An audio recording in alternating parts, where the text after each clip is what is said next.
અરવલ્લી જિલ્લાના પ્રસિદ્ધ યાત્રાધામ શામળાજી ખાતે આજે જેઠ સુદ પૂર્ણિમા નિમિત્તે શ્રદ્ધાળુઓનું ઘોડાપૂર ઉમટી પડ્યું।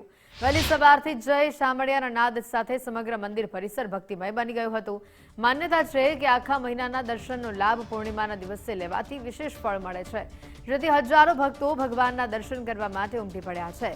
નિજ મંદિરમાં ગર્ભગૃહને મંદિર મહત્વની વાત છે, સુંદર ફૂલોથી શણગારવામાં આવ્યું। ભક્તો દર્શન કરીને ધન્યતા અનુભવી ભાવ વિભોર થયા અને સાથે જ પોતાની બાધા આખડી પણ પૂરી કરી રહ્યા છે।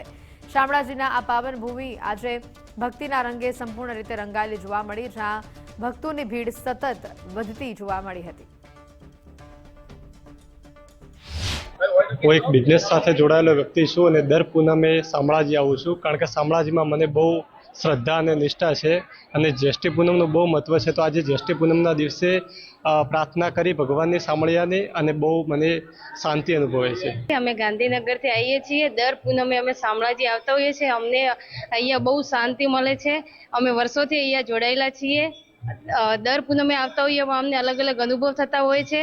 તો શાંતિ માટે આપણે દર પૂનમે બધાને દર્શન કરવા જોઈએ। આજે જેઠ સુદ પૂનમ એટલે કે જ્યેષ્ઠાભિષેક સ્નાન, આજની પૂર્ણિમાનું વિશેષ મહત્વ છે।